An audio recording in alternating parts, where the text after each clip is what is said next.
Berlin, 1943. Behind the stone facade of 8 Prince Albrechtstrasse stood the headquarters of the Gestapo, a building that looked administrative from the street, but whose basements echoed with the sound of interrogation. Inside, Germany's so-called secret state police had perfected a system where fear was policy and silence was guilt. The Nazi regime called it protective custody. It meant imprisonment without trial, without limit, and without mercy. Every order, every method, every scream was justified in the name of state security. For the men in these rooms, torture was not a crime. It was a tool. But ask yourself, what kind of civilization designs pain as an industry? During the Third Reich, the Gestapo developed its own vocabulary: enhanced interrogation, special treatment, preventive measures. Words that masked a routine of brutality so methodical that even the interrogators learned to stop questioning their conscience. A former prisoner of the Berlin headquarters later recalled, "They stripped me to the waist and tied my hands behind my back. Then they lifted me until my shoulders dislocated. I fainted, came to, and heard someone screaming. Only later did I realize it was me." That was not an isolated case. Across occupied Europe, Paris, Warsaw, Prague, similar rooms existed: a table, a lamp, 2 men with notebooks, and the same philosophy: truth extracted through agony. Why? Because fear was faster than evidence. Terror spoke a universal language. The Gestapo's interrogations followed a grim rhythm. First came the psychological phase: endless questioning, blinding light, deprivation of sleep, isolation for days or weeks. Then the physical phase: beatings with rubber truncheons, the infamous Pfahlhängen, hanging by the wrists tied behind the back, and the use of cold, water, and electricity. Some victims were made to stand for hours, barefoot on concrete, hands above their heads, forbidden to collapse. Collapse meant another beating. One survivor described the process bluntly: "It wasn't about information. It was about breaking you so that words became meaningless." And yet, even as these tortures multiplied, paperwork continued upstairs. Files were stamped, schedules kept, trains loaded. Bureaucracy and brutality shared the same corridor. How does a nation reach the point where cruelty becomes routine? Do people stop seeing pain, or do they learn to measure it? By 1943, the system had grown beyond interrogation. In concentration camps, torture became part of discipline, part of punishment, even part of medical research. Guards used the post-punishment, where prisoners were bound and hung until their shoulders tore. In Auschwitz and Dachau, standing cells confined victims in spaces so small they could neither sit nor rest. It wasn't simply to extract information, it was to destroy identity. A Polish prisoner later testified, "After 3 days in the standing cell, you forget your name. You only remember pain. You dream of falling, but there is no floor." Every aspect of the system was designed to erase the idea of the individual.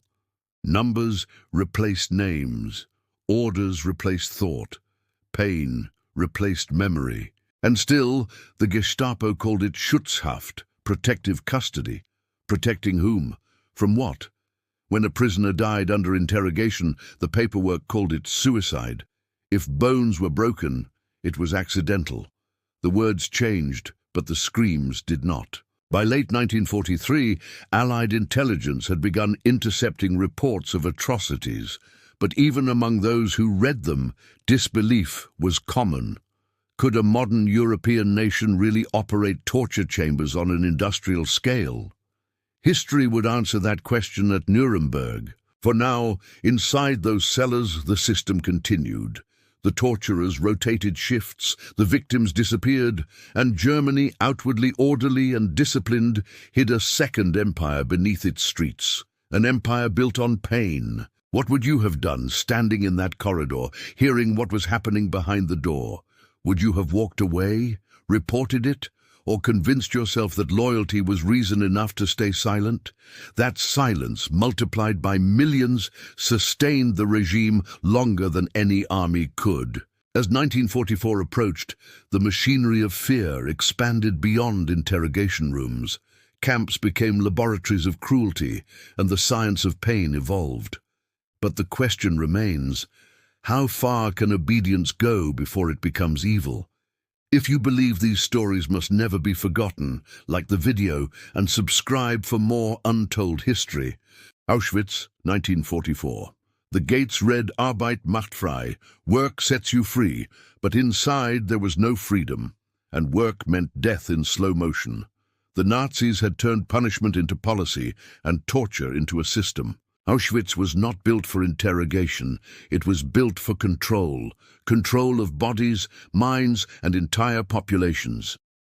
The methods that began in Gestapo cellars now evolved into a science of domination.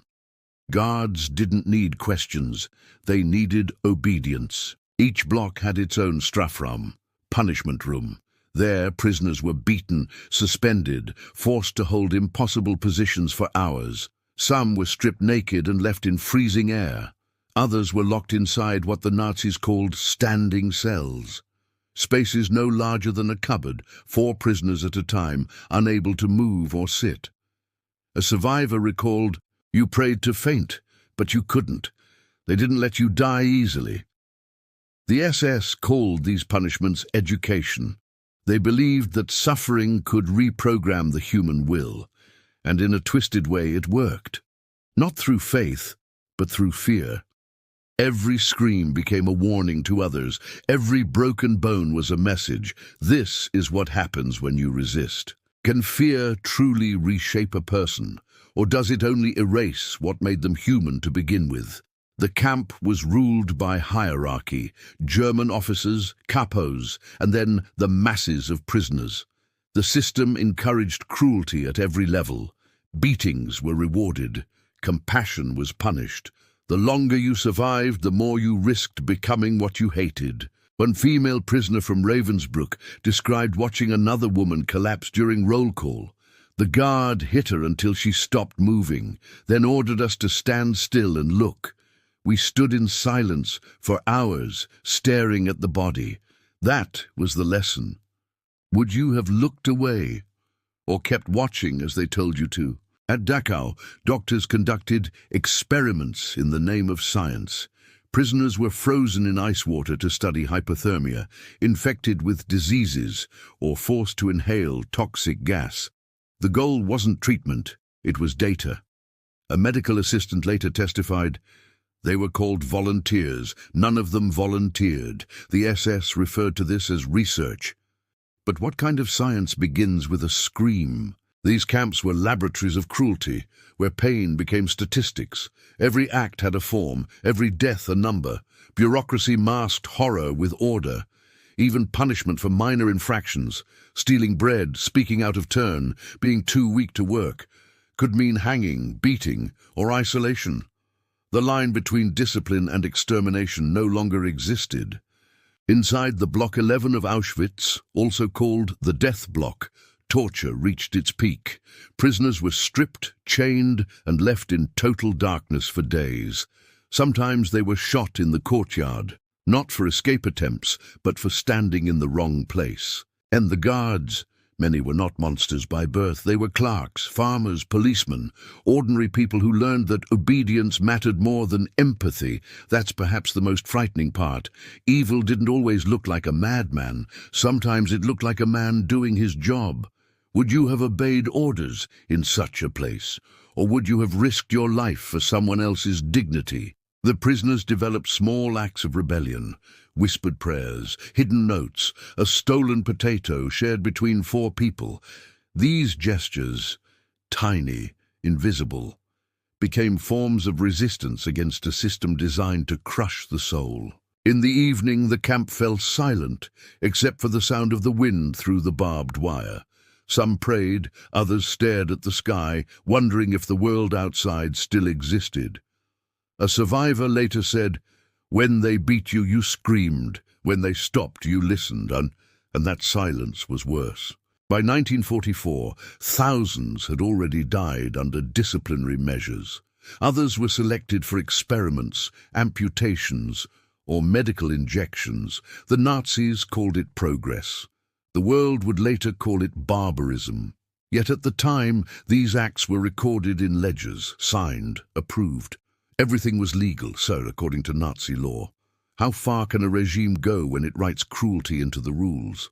In these camps, torture was not a failure of morality. It was its replacement. As the war turned against Germany, brutality intensified.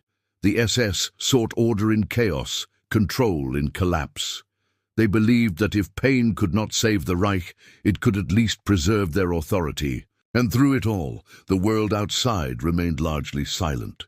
The trains kept running, smoke rose from the chimneys.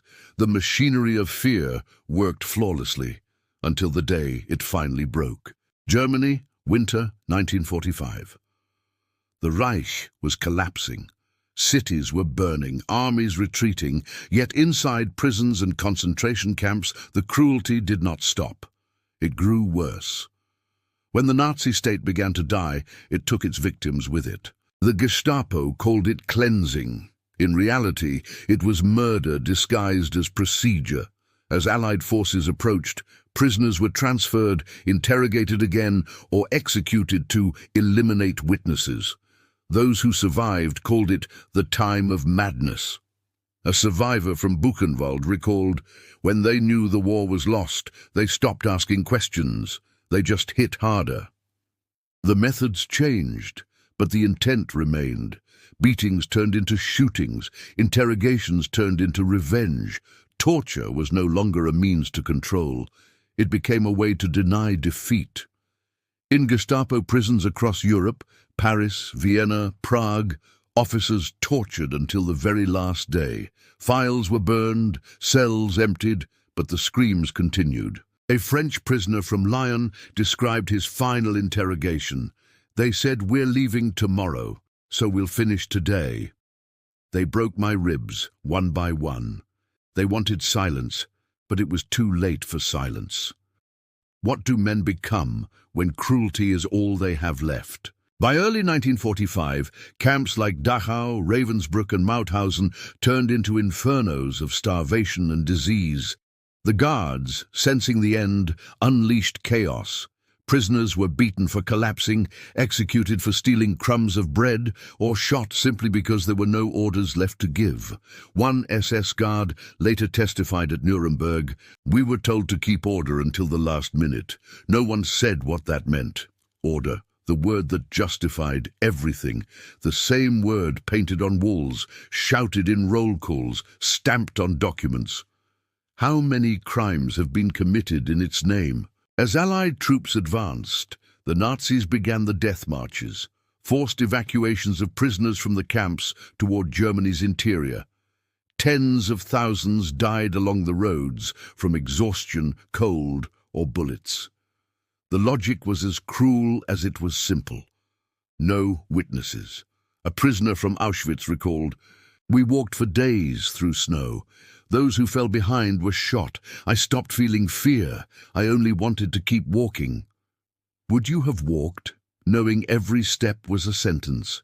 By April, the SS were destroying evidence, burning files, blowing up crematoria, executing doctors and guards who might testify.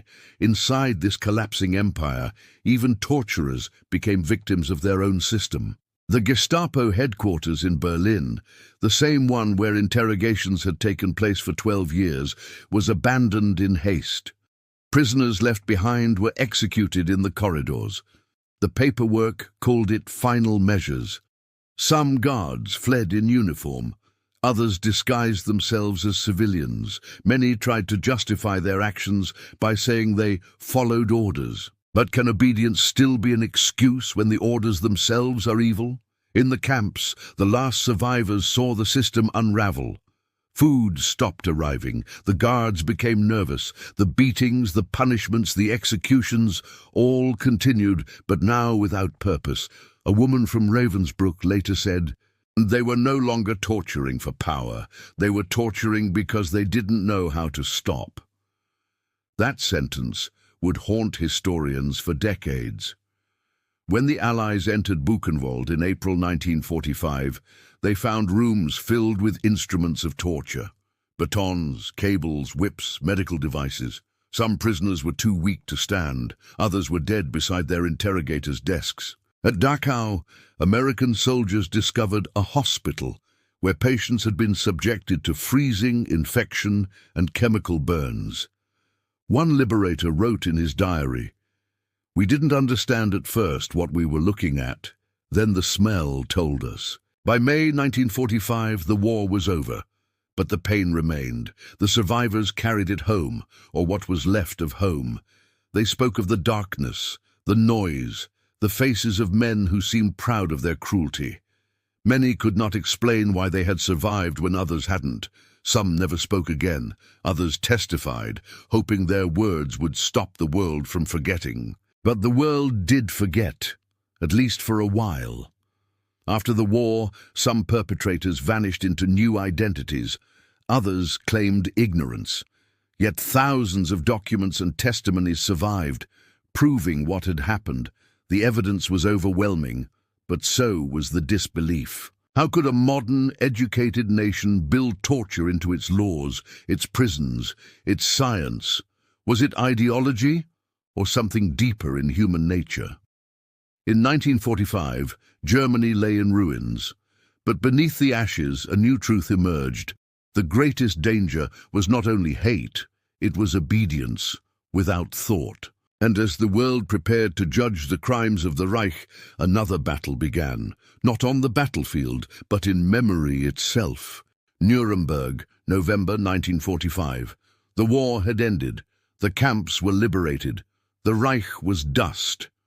But inside the Palace of Justice, another battle began, one for truth. For the first time in history, a state was being judged not just for losing a war, but for the way it had waged it. In these courtrooms, words replaced weapons. And yet, the silence of the accused often spoke louder than any defense. The world had seen the ruins of Berlin, the corpses in the camps, the survivors reduced to shadows. But it was here, in Nuremberg, that the full machinery of Nazi torture was laid bare. One document, one witness, one confession at a time. The judges listened as survivors described the methods: beatings, hangings, electrocution, freezing, starvation, isolation. The same acts repeated in every country the Nazis had occupied. A French resistance fighter stood before the tribunal and said, "They called it interrogation, I called it hell." The court fell silent. Even translators paused before repeating the words. From the Gestapo files recovered in Berlin, prosecutors read official reports, cold, bureaucratic, methodical. Each page described suffering in administrative language. Subject resisted interrogation. Further measures applied. Detainee deceased during questioning. How does evil hide behind paperwork so easily? The defendants, former Gestapo and SS officers, sat in silence. Some stared at the floor, others smirked. Many claimed they had only followed orders, but one judge interrupted. "You were not following orders. You were creating them." That sentence echoed through the chamber. The testimony continued for months. Doctors, scientists, and camp administrators took the stand. Some denied everything. Others tried to shift blame to their superiors. A few broke down, describing what they had done in the name of duty. One SS doctor confessed, "At first I told myself it was science. Then I told myself it was war. In the end, I told myself nothing at all." Would you have confessed or stayed silent to survive? Photographs were shown, torture instruments, medical experiments, skeletal survivors. The world saw the faces of the victims for the first time. People in the gallery wept. Some left the courtroom unable to continue. The defense argued that everyone was guilty, and therefore no one could be judged.